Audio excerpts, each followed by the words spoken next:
Can you relate to this posture? Do you have a really rounded upper back? Well, that's known as a Dowager's hump. And in today's video, I'm going to show you how to treat it and hopefully get rid of it for good. Stay tuned. Hey everyone. If you're new here, I'm Natalie. If you're a returning subscriber, welcome back. So I've had a few people now ask me how to get rid of that humpback themselves at home. Let's start real quick by just talking about what it is, how it happened, and how we can maybe start to get rid of it. So a Dowager's hump, as I said, is essentially this type of position, also known as kind of a humpback. How does it happen? It happens for a couple different reasons, but usually from a head forward position.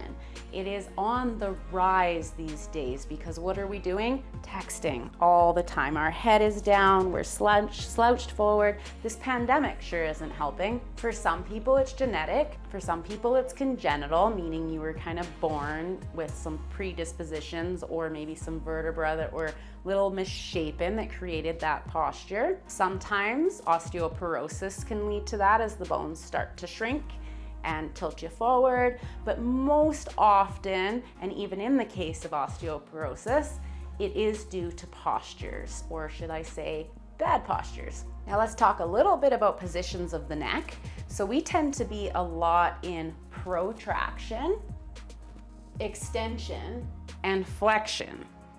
But think about this, how often do you take yourself through retraction? Now I call retraction the double chin stretch for a reason. Let me show you why. Now, although that position is not the most attractive position of the body, it is the way we're gonna fix this problem. Now, I like to tell most of my clients to do this exercise while they're in their car at a stoplight. And there's a very good reason for that. Because if we take our eyes down, we're now in flexion. And in order to maintain retraction, we want to keep our eyes up. So if I was in my car right now, and this is my headrest, and I need to keep my eyes on the road, and for safety, please make sure you're at a stoplight if you're doing this. And I place my head back onto the headrest, and I start to push back into that double chin stretch, I'm getting a true retraction.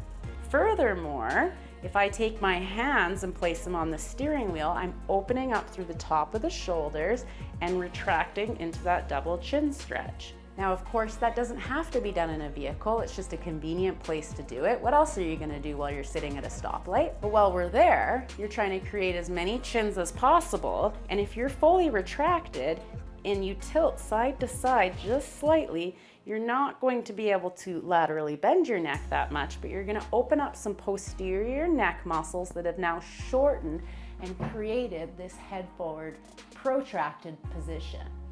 So if you're not comfortable doing that in the car, or you just want another exercise to do maybe in your everyday life, you can assist the joints of your neck by adding a little bit of a press.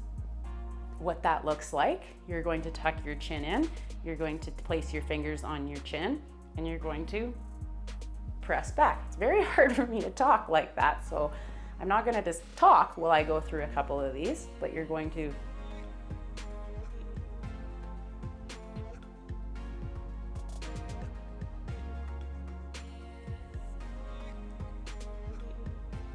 Now your goal here is to keep your eyes up and try and get as many chins as you can possibly get.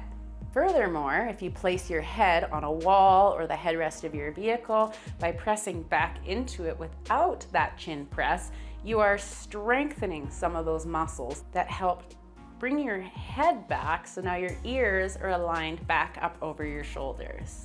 Now, another thing to watch for is to make sure that if you are doing these exercises, it's not coming from your lower back. Make sure it's truly coming from your neck and shoulders. Now, if you do this exercise daily and or often, I promise you'll start to see a reverse in that humpback position, and slowly you'll be able to hold yourself up tall and proud again.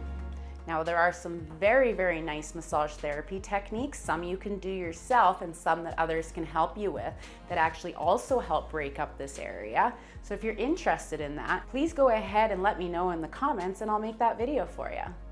I hope that helped quickly explain kind of what a humpback or Dowager's hump was, and it was helpful. Get started on those exercises, and then once you've caught up there, we'll do a part 2, and we'll take this a little bit further. Do me a favor, if you liked this video and found it helpful, make sure you're subscribed to this channel and turn on that notification bell so you know when the next video hits.